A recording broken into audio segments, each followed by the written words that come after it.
Ciao ragazzi, come va la tua giornata?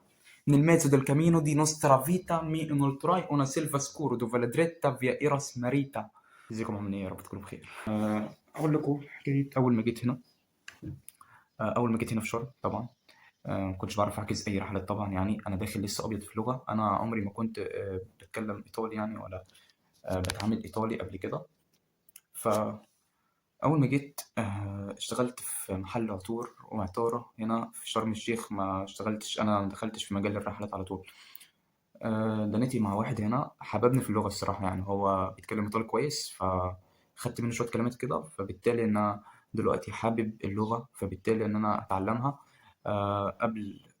قبل أي لغة تانية. فأول حاجة طبعا أنا كنت برضو الإنجليزي طبعا معايا كويس، يعني إن هو بس على شوية تطوير عشان أتكلم إنجليزي وأعرف أحجز فيه. تمام، أول لغة طورتها. تاني لغة اللي هي كانت الإيطالي، إن أنا حبيتها، فبالتالي أنا أول سنة اشتغلت عليها، فبقيت أعرف أحجز أي جست إيطالي إن كان عايز يشتري عطور، أو إن كان عايز يحجز رحلات. أول ما اشتغلت جيت هنا اشتغلت في محل عطور زي ما قلت لكم.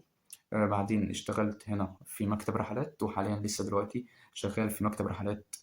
بشتغل كبياع سيلر.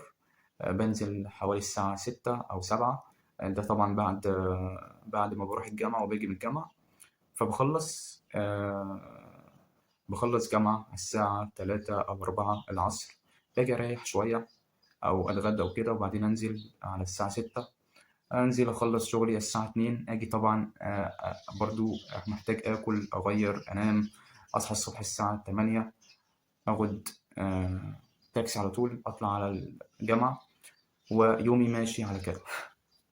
فبالتالي يعني مفيش وقت إن أنا أطور من مذاكرتي في الجامعة، ومفيش وقت إن أنا أطور برضو من لغتي الإيطالية أو الإنجليزي مثلا.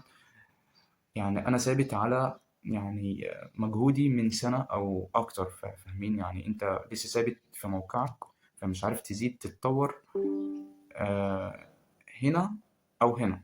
عامة يعني أنا مش أحسن حاجة في الكلية ولا أحسن حاجة في الشغل، بس زي ما قلت كده في فيديو قبل كده إن أنا ماشي بالتوازي بين الاتنين.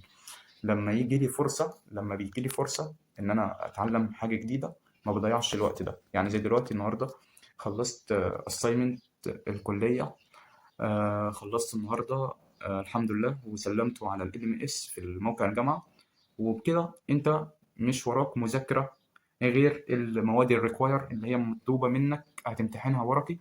بس أنت خلصت معظم المواد وسلمتها. إحنا مش عندنا مذاكرة، إحنا كليتنا عملية، اللي هي هنيجي النهاردة هنمتحن.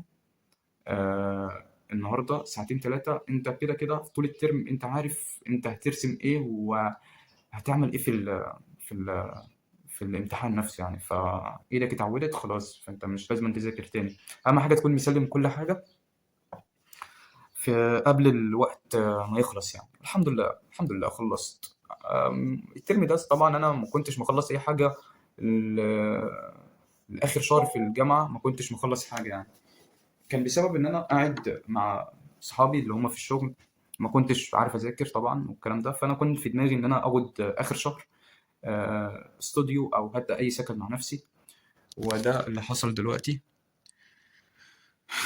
دلوقتي يعني استوديو في مطبخ في الصالة، يعني طبعا اللي أنا فيها، وسرير، وبعد حمام، وفي غسالة برضو، وفي تلاجة، وفي لابتوب قدامه، وفي ترابيزة مثلا أعرف أذاكر عليها، وهكذا وهكذا وهكذا. فالحمد لله في خلال أسبوعين قدرت إن أنا أخلص التاسكات اللي أنا هسلمها ديت وفي الجامعة وهكذا يعني. فبعدين دلوقتي هخلص المذاكرة اللي أنا اللي معتمد عليها الشغل، يعني عشان النهاردة أشوف إن أنا أحسن أو لأ. أنا عندي ممكن أدني وقت كبير كبير زي ما أنا، يعني من النوع اللي أنا ما أحبش أذاكر ساعة ساعتين كل يوم، مع إني ممكن ألاقي في وقت فاضي. بس بيجي لي وقت كده إن أنا ممكن أدني الحمد لله ما شاء الله يعني ب 12 ساعة أو أكتر في الحاجة اللي أنا عايز أخلصها ديت. فبالتالي إن أنا باخد، يعني بعوض أيام كبيرة في آخر حاجة، يعني اللي هو أيام كبيرة فاتت، أيام كتيرة كتيرة فاتت في يوم مثلا ولا يومين ولا أسبوع وهكذا. فانا مستني اخد اجازه عشان اطور من اللغه بتاعتي اللي انا هستفيد بها من شغلي، فبالتالي هعرف اوفق بين دراستي وشغلي اكتر. كل ما اطور من لغتي كل ما هعرف طبعا ان انا اخد فلوس اكتر. فبالتالي ان انا هعرف هيجي لي هفضي نفسي اكتر، لان انا بنزل وقت ما يكونش معايا فلوس طبعا يعني. بنزل اشتغل عشان اجيب فلوس عشان اروح الجامعه، وهكذا وهكذا وهكذا. في فيديو تاني اوضح لكم ليه دخلت الجامعه ديت وليه عملت كده. آه، يعني انا اللي كنت ناوي اعمل في حياتي النظام اللي انا ماشي عليه ده دلوقتي. فاهمين؟ بس كده يعني.